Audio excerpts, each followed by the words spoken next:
Seems like Pixel 5 might be a budget-friendly phone. Let's get to the video and let's talk about it.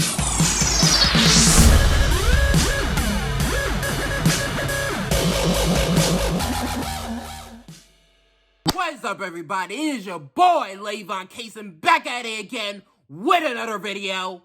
And today, the Google Pixel 5 could be a budget-friendly phone. Now, the reason why I am saying this right now is because the Google Pixel 5 might be using a Snapdragon 765 chip instead of a Snapdragon 865 chip, like all the other flagship phones out there. So this could mean a couple things, meaning that Google Pixel 5 could be a lot more cheaper than a lot of people thought.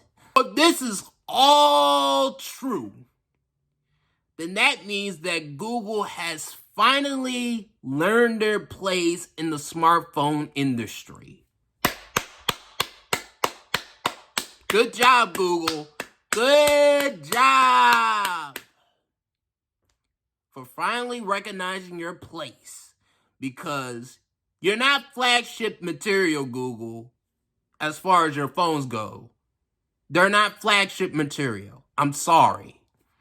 They're at the most worth about $400 to $600 at max. Nothing more, nothing less. And come on, people. You guys know I'm telling the truth. You guys know it. I mean, besides their cameras, which as far as photo capabilities go, they're probably pretty good. They're probably pretty up there. But as far as video taking capabilities, I mean, come on, people, let's be real. The iPhone does a superior job as far as video taking capabilities than say the Google Pixel 4. I mean, let's just be honest, people. Let's just be freaking honest. And you guys know that I'm telling the truth. Nothing more, nothing less. You guys know it. And the fact that rumor has it that Google is doing this means that they finally are learning that their smartphones are worth, to that mid-range price point, that $400 to $600 price range.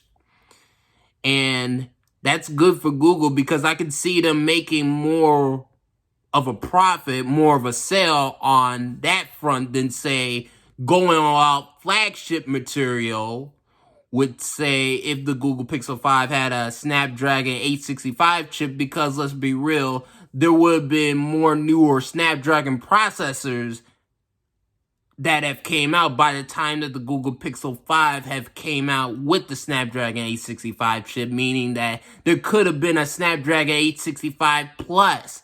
And also, too, with Samsung coming out, always earlier in the year, with their Snapdragon 875. That could have been in the Samsung Galaxy S21. I just made up a name of the new Samsung Galaxy, but you get my point.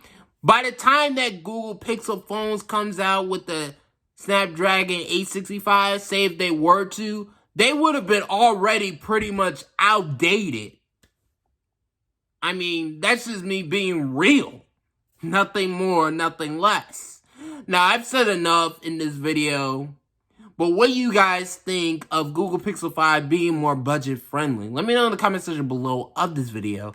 Thank you guys for watching, and link will be down below in the description if you guys want to read the whole article. But yeah, I hope you guys enjoyed the video. See you guys later. Peace. Hit that notification bell. Hit that like button. And bye.